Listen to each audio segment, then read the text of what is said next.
আবার সন্দেশখালী কাণ্ডে মন্তব্য করলেন কলকাতা হাইকোর্টের বিচারপতি অভিজিৎ গঙ্গোপাধ্যায়। এবার একটি অনুষ্ঠান থেকে রাজ্য সরকারকেও নিশানা করলেন ইডি। বিচারপতি গঙ্গোপাধ্যায়ের মন্তব্য, যাঁর খোঁজে সন্দেশখালী গিয়েছিল ইডি, আমি মনে করি রাত 12টার মধ্যে তার ইডি দফতরে হাজিরা দেওয়া উচিত। শুক্রবার সকালে উত্তর 24 পরগনার সন্দেশখালীতে রেশন দুর্নীতির তদন্তে তৃণমূল নেতা শাহজাহান শেখের বাড়িতে হানা দেয় 5 ইডি আধিকারিকের একটি দল। সরবেরিয়া গ্রামে শাহজাহানের বাড়িতে ইডি আধিকারিকরা পৌঁছানোর আগেই ঘিরে ফেলেন গ্রামবাসীরা। তার মধ্যে তৃণমূল নেতার বাড়ির সামনে গিয়ে তাকে ডাকাডাকি করেন ইডি আধিকারিকরা। ভেতর থেকে সারা শব্দ না মেলায় দরজা ভাঙার চেষ্টা হয়। ঠিক সেই সময় তাদের ঘিরে ফেলে মারধর শুরু হয় বলে অভিযোগ। সরিয়ে দেওয়া হয় কেন্দ্রীয় বাহিনীকেও। এরপর ইডি আধিকারিকদের ধাওয়া করে এলাকা ছাড়তে বাধ্য করেন শাহজাহানের অনুগামীরা। ভাঙচুর চলে গাড়িতে।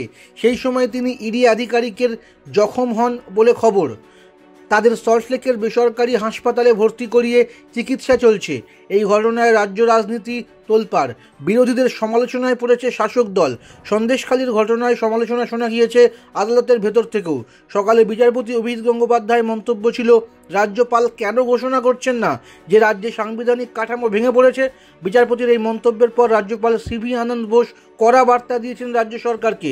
অন্যদিকে বিচারপতির ওই মন্তব্যের পর বিরোধী রাজনৈতিক দলগুলির সঙ্গে এক পংক্তিতে ফেলে তাকে আক্রমণ করেছেন তৃণমূলের রাজ্য সাধারণ সম্পাদক তথা মুখপাত্র কুণাল ঘোষ। যদিও বিকেলে আবারও এ নিয়ে মন্তব্য করতে শোনা গিয়েছে বিচারপতিকে। নদিয়ার কল্যাণীতে একটি অনুষ্ঠানে সন্দেশখালী প্রসঙ্গে বিচারপতি বলেন, তিনি চান ওই তৃণমূল নেতা যেন শুক্রবার রাত 12টার মধ্যে ইডি দপ্তরে হাজির দেন।